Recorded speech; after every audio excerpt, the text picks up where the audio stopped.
Gladiator 2 officially comes out this Friday, so here's your recap of the first movie. By the way, I may have to break this up into 2 parts, so bear with me. In the year 180 CE, the Roman Empire has finally defeated their last enemies and are striving towards peace.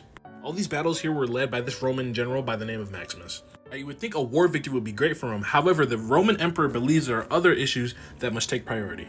His biggest issue is that he's growing old and that he's going to need a successor to take his place soon. And he has a son right here by the name of Commodus, who by blood should take the next seat.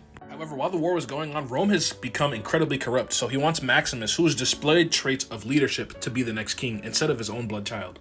Also, keep in mind he has a daughter by the name of Lucilla. She'll be important later.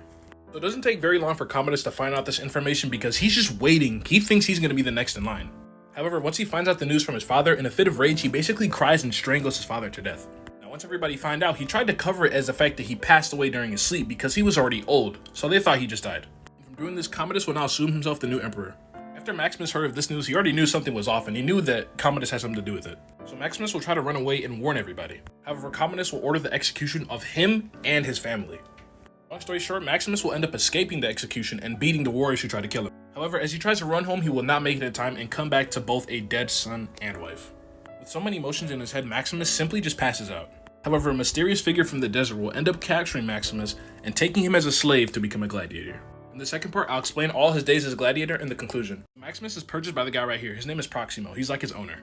He'll purchase Maximus and a bunch of other gladiators and pretty much just throws him in the ring, not expecting them all to survive. However, he sees Maximus do exceptionally well and starts to see him as a source of income. In the meantime, Commodus believes that Maximus has been executed and that he's dead. As he's serving his new days as the emperor, all the advisors don't really see him as a good choice. They kind of clown him basically. In their second gladiator battle, it's a really big one because the emperor himself will be watching this match. Commodus was so impressed by Maximus and wanted to walk on the field himself and get his name. Remember, those two are beefing, and Commodus believes that he's already died.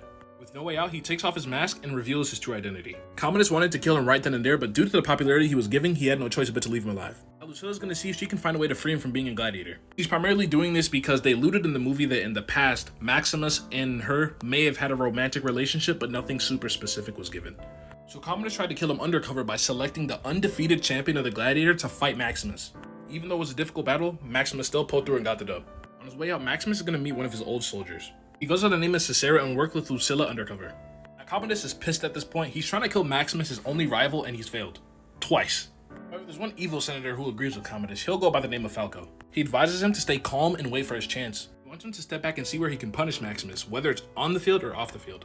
Keep in mind, throughout this whole thing, Lucilla is working with Cicero to find ways to free Maximus, so she has to visit him pretty often.